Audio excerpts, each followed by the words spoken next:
बंद करो ये बच्चों का खेल। महाकाल की सौगंध, तुम में से आज कोई भी अपने पैरों पर वापस नहीं जाएगा।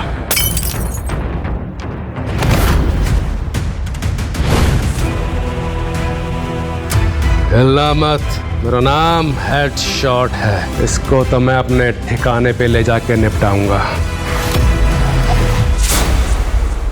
चलती गाड़ी से वो कैसे गायब हो गया? क्या है उस पेन का राज? कौन है असली शिवाय? शिवाय कहाँ मर गया? शिवाय! मॉम सुनाई नहीं दे रहा? मॉम वो कल रात से गायब है, उसका फोन भी स्विच ऑफ है। आने दो उसे, आज उससे घर के सारे बाथरूम घुटनों के बल रेंगते हुए साफ करवाऊंगी, देखना। क्या फोन नहीं लग रहा? मॉम आज मेरी लाइफ की सबसे बड़ी डील है और वो डील पूरी तब होगी जब शिवाय डॉक्यूमेंट्स पर साइन करेगा। अगर उसने साइन नहीं किए तो सब कुछ बर्बाद हो जाएगा, सब खत्म हो जाएगा। नंदनी के दादाजी मुकेश बजाज ने मरने से पहले उनकी कंपनी की पावर ऑफ अटॉर्नी शिवाय के नाम कर दी थी, जिसके चलते कंपनी के हर फैसले में शिवाय के सिग्नेचर्स लगते थे। वैसे मॉम, मैंने उस शिवाय से छुटकारा पाने का प्लान तैयार कर लिया है। कैसा प्लान? ये फाइल जिस पर शिवाय को साइन करने, मैंने इसमें डिवोर्स पेपर्स भी रख दिए। शिवाय को पता भी नहीं चलेगा कि करोड़ों की डील साइन करते करते वो डिवोर्स पेपर्स भी साइन कर रहा होगा। लेकिन वो निकम्मा आखिर गया तो गया कहाँ? शिवाय अंडरवर्ल्ड के कब्जे में था और उसके सामने बैठा था हेडशॉट, अंडरवर्ल्ड का वो खूंखार सौदागर जिसका करोड़ों का ड्रग सिंडिकेट शिवाय ने तबाह किया था। हेडशॉट की आंखों में नफरत थी और शिवाय के चेहरे पर सिर्फ इंतजार। तूने मेरे ठिकानों के बारे में पुलिस को बताकर अच्छा नहीं किया शिवाय। तुझे क्या लगा था कि तू मेरी मुखबरी करके बच जाएगा? बहुत गलत इंसान से पंगा लिया है तूने शिवाय महेश्वरी।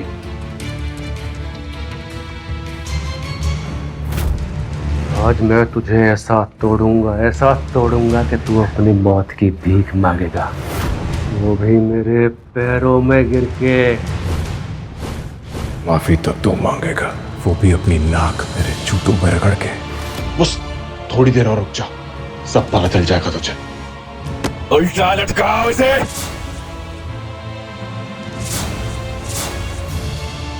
नंगा कर इसे। पता है महाकाल को विनाशक क्यों कहते हैं? जब अधर्म अपनी सीमा पार कर लेता है तब महाकाल का तांडव सब कुछ नष्ट करके एक नई शुरुआत करता है। और अब दुनिया देखेगी शिवाय का तांडव।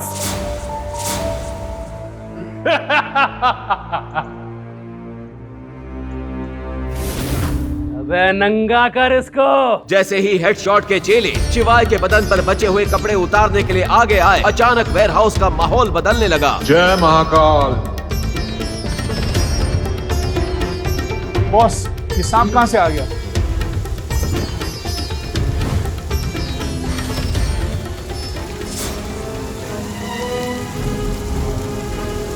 फिर डमरू की आवाज हेलीकॉप्टर की गड़गड़ाहट में बदलने लगी।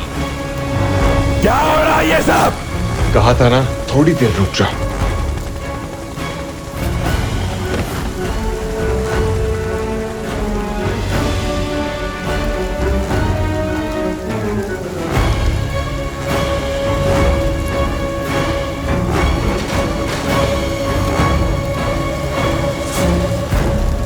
ब्लैक कैट कमांडोज के लीडर कैप्टन सरताज ने जैसे ही शिवाय को लहूलुहान हालत में बंधा देखा, उसकी आंखों में आग सी भर आई।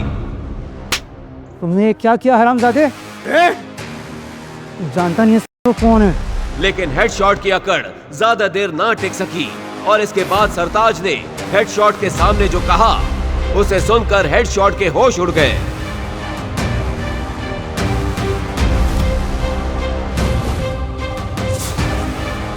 लेकिन वो शिवाय से कुछ कह पाता उससे पहले ही शिवाय वहां से निकल चुका था।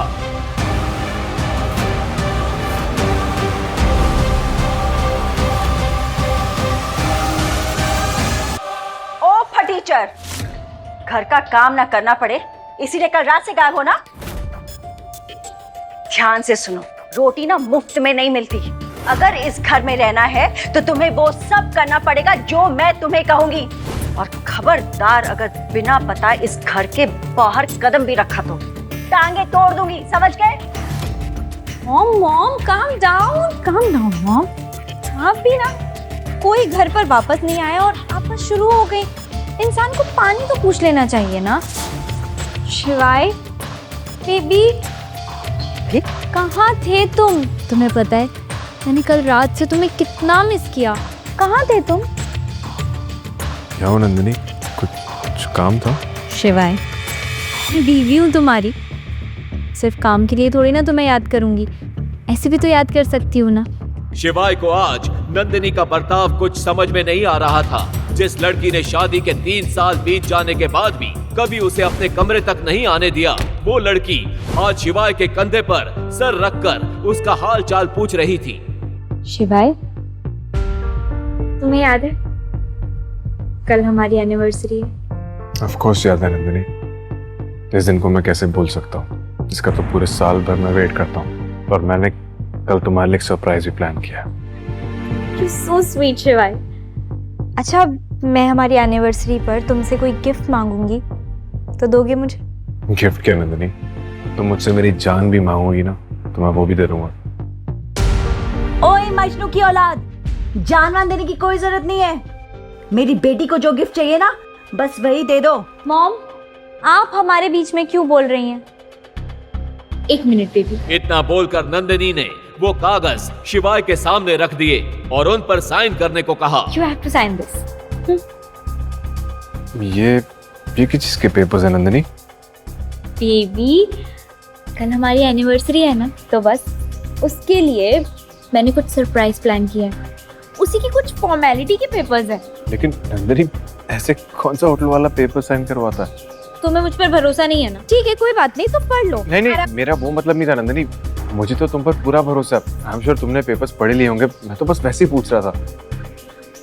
तो साइन? हाँ।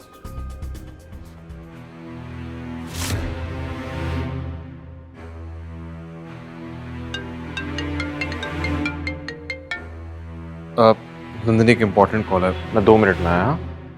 शिवाय, हेलो। हाँ, मैं बस 10 मिनट में पहुंच रहा हूँ। ओके। नंदिनी, मुझे बहुत इंपॉर्टेंट मीटिंग पे जाना है, मैं थोड़ी देर में आता हूँ, फिर साइन करता हूँ। हाँ? शिवाय, लेकिन साइन तो कर दो। कहाँ जा रहे हो? अरे देखा तुमने, देखा बिना साइन किए हुए चला गया। बड़ी मीठी मीठी बातें करी थी उससे। मॉम, बस करिए, चुप हो जाइए प्लीज। वैसे भी मेरी कंपनी डूब रही है, ऊपर से ये भिखारी है कि साइन ही नहीं कर रहा। अगले दिन शिवाय और नंदिनी की तीसरी मैरिज एनिवर्सरी थी। उसकी खुशी में शिवाय सुबह जल्दी उठकर महाकाल के दर्शन करने गया। अरे बुढ़िया, तेरे को ना समझा समझा कर थक गया हूँ मैं। यहाँ पर मेरा राज चलता है, मेरा। और यहाँ पर जितने लोग धंधा करते हैं ना, वो सब के सब मुझे हफ्ता देते हैं। और अगर तुझे भी यहाँ धंधा करना है ना, तो मुझे हफ्ता देना होगा, हफ्ता। लेकिन बेटा, मेरा तो धंधा हुआ ही नहीं, तो मैं कैसे पैसे दूं आपको? अरे मैं तुझे समझा समझा के थक चुका हूँ मैं। दुकान की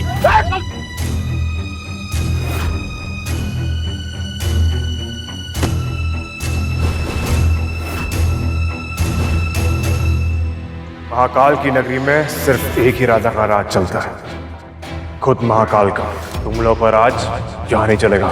चल बे, हट जा, वरना जो हाल बुढ़िया किया ना, वही तेरा करूंगा। बेकार में मरेगा तू। अकाल नृत्य वो मरे जो काम करे चंडाल का, काल भी उसका क्या करे जो भक्त हो महाकाल का।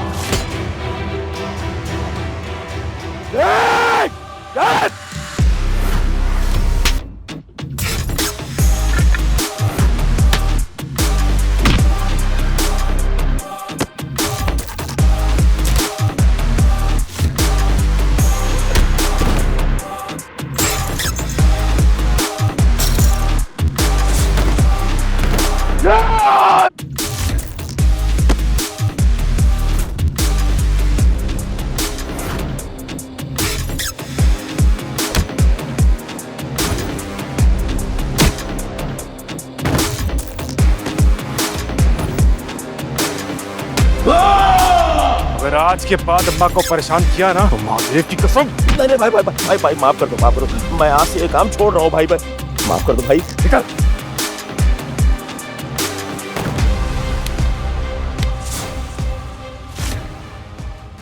शिवाय बेटा, अच्छा हुआ तू आज आ गया। चिंता क्यों करती हो अम्मा? महादेव है ना तुम्हारी रक्षा के लिए। अम्मा, इन लाल गुलाबों का एक खूबसूरत सा गुलदस्ता बना दो मेरे लिए। आज कोई खास दिन है? हाँ अम्मा, आज मेरी और नंदिनी की शादी की 3री सालगिरह है। लेकिन नंदिनी को इस बात की खबर है? अब मुझे पता हो या उसे, बात तो एक ही अम्मा। सालगिरह तो हम दोनों की है। प्यार अगर एक तरफा हो तो ज्यादा समय नहीं चलता बेटा। अम्मा, ऐसे प्यार की तो बात ही कुछ और होती है। एक तरफा प्यार में भले ही आप सामने वाले की दुनिया का एक छोटा सा हिस्सा हो, लेकिन वो सामने वाला आपकी पूरी दुनिया बन जाता है। अगर महादेव की इच्छा रही तो जितना प्यार तू नंदिनी से करता है उतना ही प्यार नंदिनी भी तुझसे करेगी। अच्छा, अब मैं तुम दोनों के लिए प्यारा सा गुलदस्ता बनाती हूँ। थोड़ी ही देर में गुलदस्ता तैयार हो गया था, जिसे देखकर शिवाय के चेहरे पर मुस्कान आ गई। अरे वाह, अब तो उसे प्यार करना ही होगा अम्मा। आपके फूलों की खुशबू उसे मेरा दीवाना बना देगी। ये लीजिए अम्मा। नहीं नहीं बेटा, आज जो तुमने मेरे लिए किया है उसके बाद ये पैसे लूंगी मैं। अम्मा, अगर आप आज पैसे नहीं लेंगी ना तो मैं फिर आपसे कभी फूल नहीं लूंगा। शिवाय की मीठी धमकी का अम्मा के पास कोई जवाब नहीं था। उन्होंने मुस्कुराते हुए पैसे ले लिए। शिवाय गुलदस्ता लेकर निकला अपनी रूठी हुई नंदिनी को मनाने और उसे एनिवर्सरी विश करने। हेलो, हाँ, मेरा लोन सैंक्शन हो क्या? मेरा लोन सैंक्शन नहीं हुआ। आपको पता है मैं कौन बात कर रही हूँ? मुकेश बजाज की पोती। मुझे अर्जेंटली फंड्स की जरूरत है और हेलो, नंदिनी की कंपनी इस समय भारी लॉस में थी। अपनी कंपनी को बचाने के लिए नंदिनी ने अगले दिन रीयूनियन पार्टी में जाकर अपने दोस्त देव से पैसों की मदद मांगने का फैसला कर लिया था। नंदिनी डार्लिंग, अगर तुम चाहो ना तो कुछ ही मिनटों में करोड़ों कमा सकती हो और अपनी टूटती हुई कंपनी को बचा सकती हो। मतलब I mean, मैं कुछ समझी नहीं। कैसे? अगर तुम कुछ वक्त के लिए मेरी हो जाओ तो मैं तुम्हें 2 करोड़ यूं ही दे सकता हूँ। और अगर और पैसे चाहिए तो क्या देव, प्लीज बताओ ना, क्या करना होगा मुझे? तुम मुझे 2 करोड़ से भी ज्यादा दे सकते हो। तुम्हें 2 करोड़ तो क्या 10 करोड़ दे सकता हूँ। 10 crore? What are you saying? Dev please मुझे बताओ तो, करना क्या होगा? सादा कुछ नहीं, बस अपनी आज की रात तुम्हें मेरे नाम करनी होगी। इतना बोलकर जैसे ही देव ने नंदिनी का हाथ पकड़ा, वैसे ही देव की नाक पर एक जबरदस्त मुक्का पड़ा।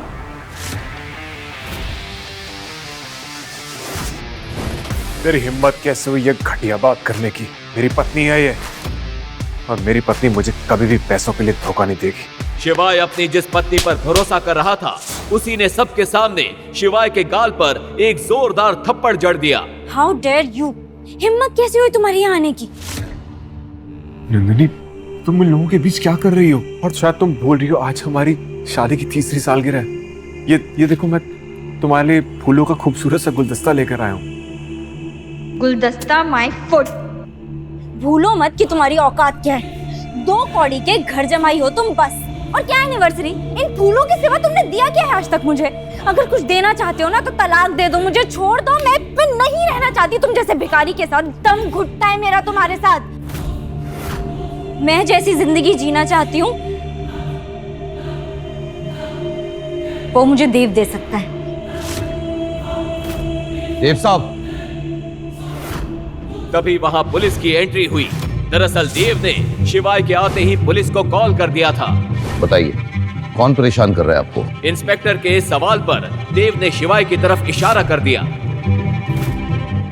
क्या भाई, बहुत ज्यादा पार्टी करने का शौक चढ़ा है, और वो भी अपनी औकात से बड़े लोगों की पार्टी में हंगामा करता है। ले चलो इसे, इसकी पार्टी तो मैं पुलिस स्टेशन में निकालूंगा। ले चलो।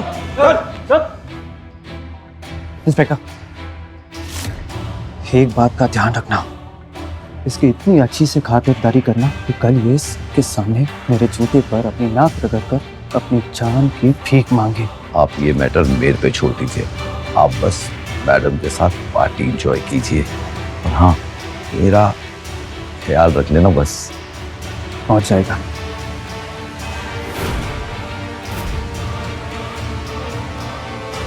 शिवाय को थाने में ले जाकर एक कुर्सी पे बिठा दिया, जहां बैठते ही उसने अपने पॉकेट से सिगरेट निकाली और लाइटर निकालकर जैसे ही उसे जलाने वाला था, तभी एक हाथ ने उस लाइटर को नीचे गिरा दिया। ये क्या तेरे बाप का घर है जो शांत से बैठ के सिगरेट फूंक रहा है? हवलदार, इसके सारे कपड़े उतारो और बर्फ की सिल्ली पे लेटाओ। इसकी सारी अकड़ ठंडी हो जाएगी। इंस्पेक्टर ने इतना कहा ही था कि तभी उस थाने के ऊपर कई हेलीकॉप्टर्स मंडराने लगे और उनमें से ब्लैक कैट कमांडोज निकले और उन्होंने पूरे थाने को घेर लिया। आप लोग कौन हैं और यहाँ क्या कर रहे हैं? इंस्पेक्टर, आप जानते भी हो आपने किसे गिरफ्तार किया है? इतना बोलकर वो कमांडो शिवाय की तरफ गया और उसके नीचे गिरे लाइटर को उठाकर उसकी सिगरेट जला दी।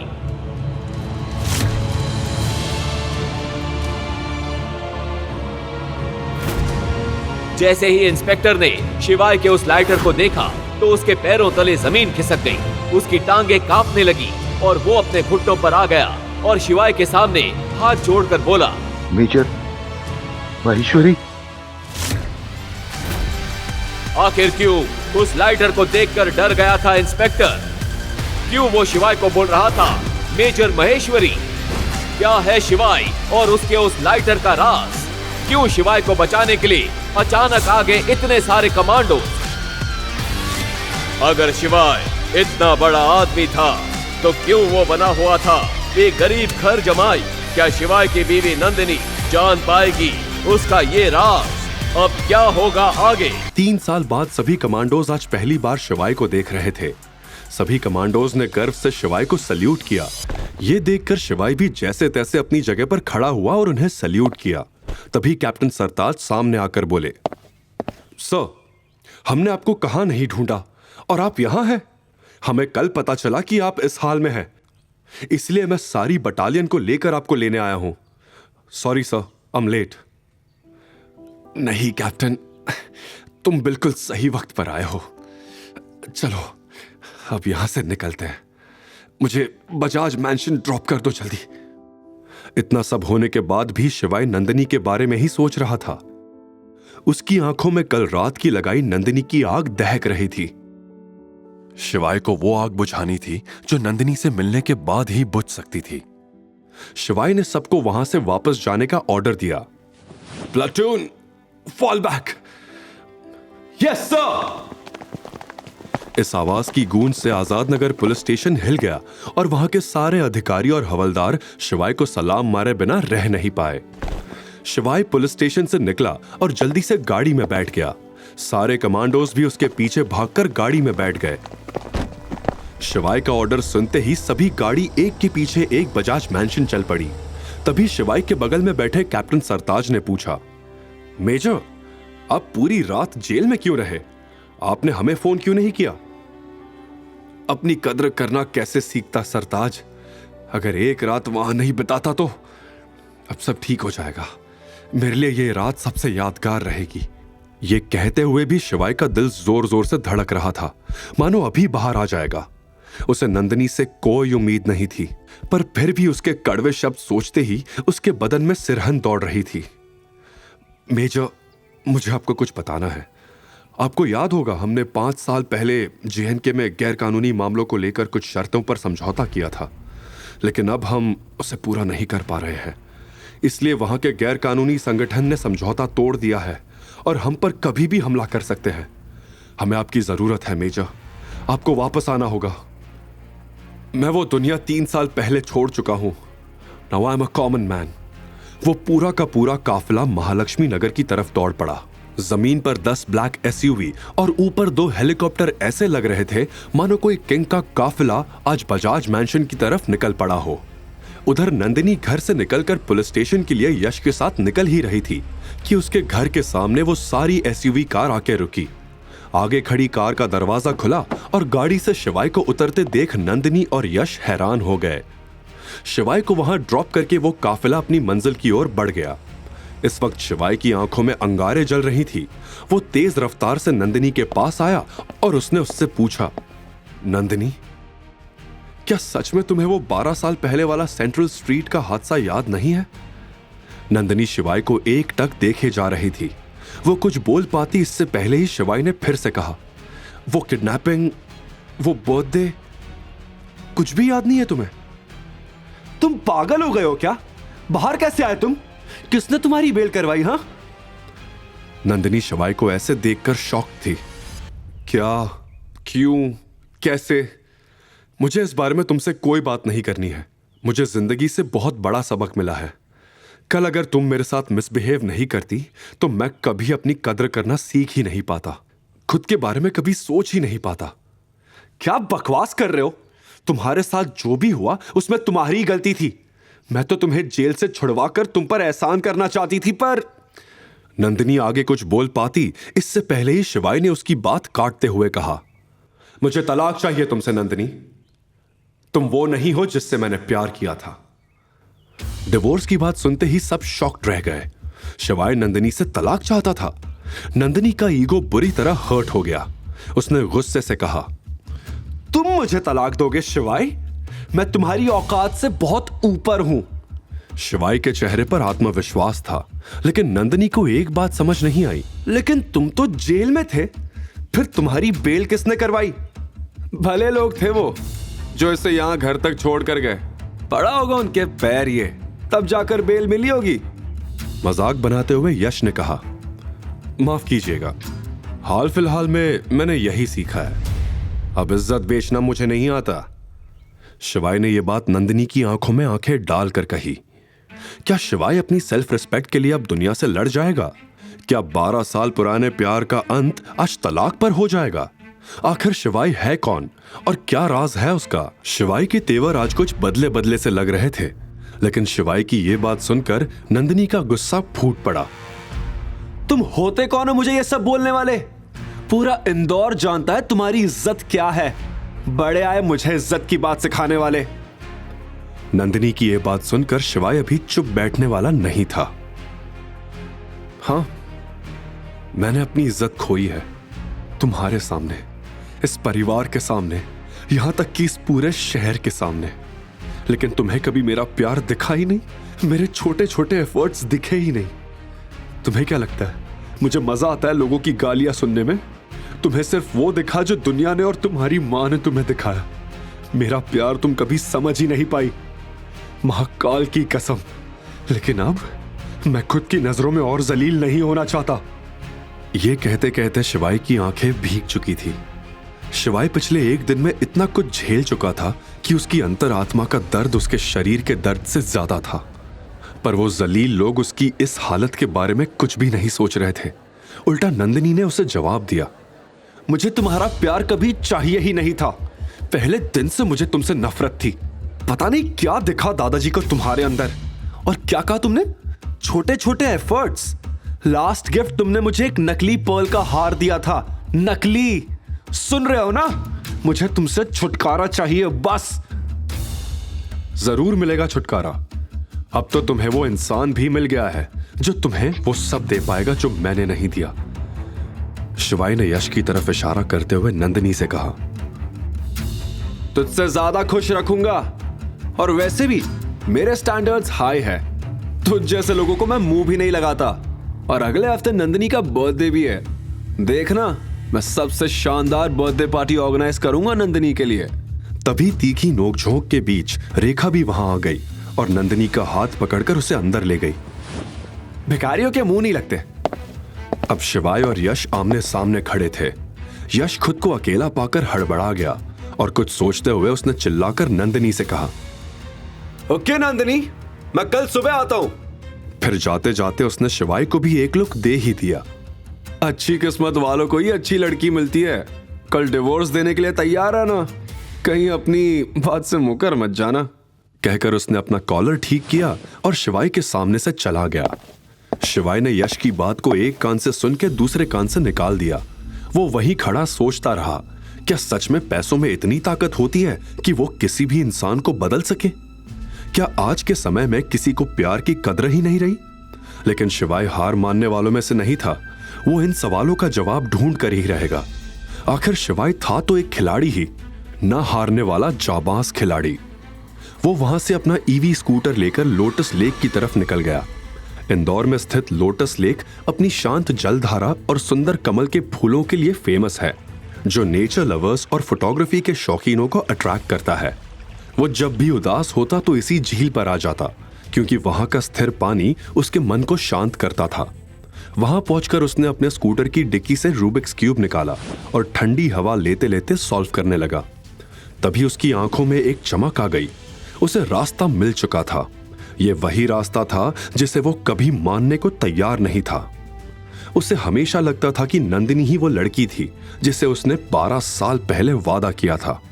लेकिन आज शिवाय इस रास्ते पे चलने को तैयार था। और हो भी क्यों ना, इन 3 सालों में इतनी जिल्लतें जो उसने सही थी सिर्फ और सिर्फ प्यार के लिए। लेकिन अब और नहीं।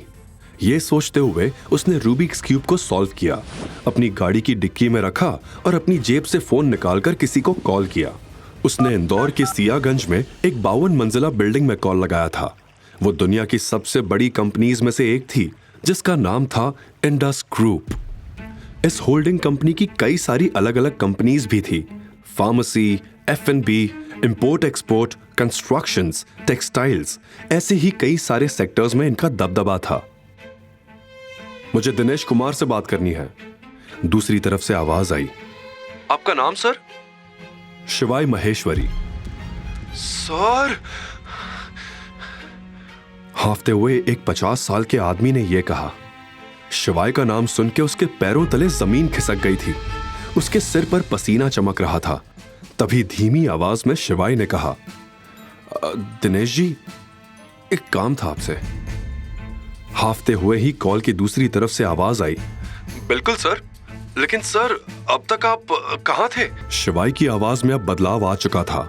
रौबदार आवाज में उसने कहा, क्या आप मुझे यह पता लगाने में मदद कर सकते हैं कि 12 साल पहले इंदौर के सेंट्रल स्ट्रीट पर हुए किडनैपिंग मामले में शामिल वो लड़की कौन थी?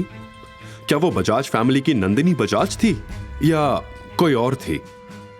यह सुन के दिनेश ने पूछा, लेकिन सर 12 साल पहले के इंसिडेंट का पता लगाना मुश्किल होगा। क्या मैं जान सकता हूं कि आप नंदिनी बजाज को कैसे जानते हैं? बिना किसी हिचकिचाहट के शिवाय ने कहा, मैं कल उसे डिवोर्स देने वाला हूं। यह कहते हुए शिवाय के कंधे जो अब तक झुके झुके रहते थे, वो अब उठ खड़े हुए थे। शिवाय की बातों में कॉन्फिडेंस दिख रहा था। और अपनी पुरानी लाइफ में वापस आने वाला हूं। और हां, सबको बता देना कि मैं वापस लौट आया हूं। यह सुनकर दिनेश हक्का बक्का रह गया।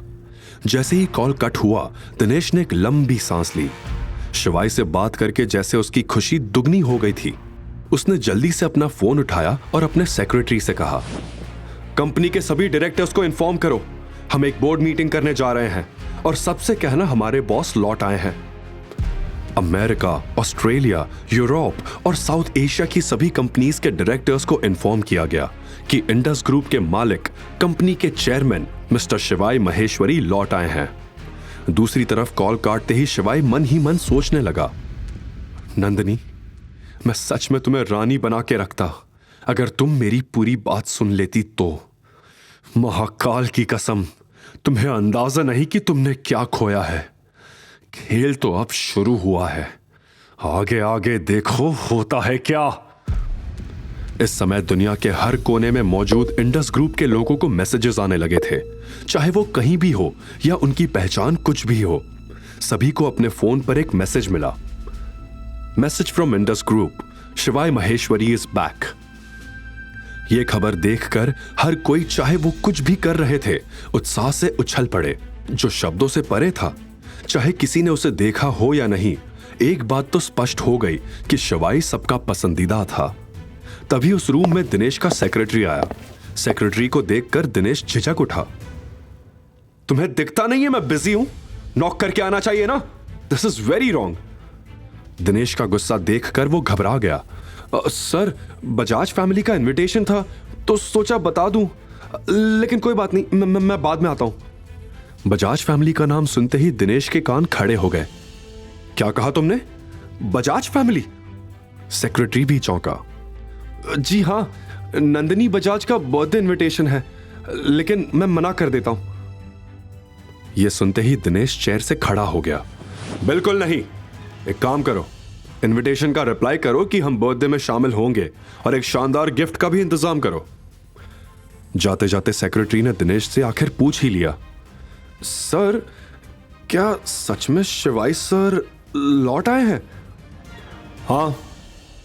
यह सुनते ही सेक्रेटरी चौंक गया, क्योंकि उसने शिवाई को कभी देखा नहीं था, मगर उसके बारे में ढेर सारी कहानियां सुनी थी। वो मन ही मन ये सोच के खुश होता रहा कि उसे भी शिवाई को देखने का मौका मिलेगा। अब खड़े खड़े मेरा मुंह ही देखता रहेगा या कुछ काम भी करेगा? दिनेश ने डांटते हुए कहा। वो बिना कुछ बोले वहां से चला गया। इस हड़बड़ी में देव अंदर आया। क्या बात है, आज इतना हंगामा क्यों हो रहा है ऑफिस में? देव वही लड़का था जिसने नंदिनी को ऑफर रीयूनियन पार्टी में दिया था, और दिनेश देव का चाचा था, जिस बात से शिवाय अनजान था। लेकिन देव का हुलिया देखकर दिनेश ने ही उससे पूछ लिया, ये तेरे सिर पे चोट कैसी? क्या हुआ? देव ये जानता था कि उसके चाचा उससे ये सवाल जरूर पूछेंगे। कुछ नहीं चाचा, बस कल रात रीयूनियन पार्टी में थोड़ा झगड़ा हो गया था।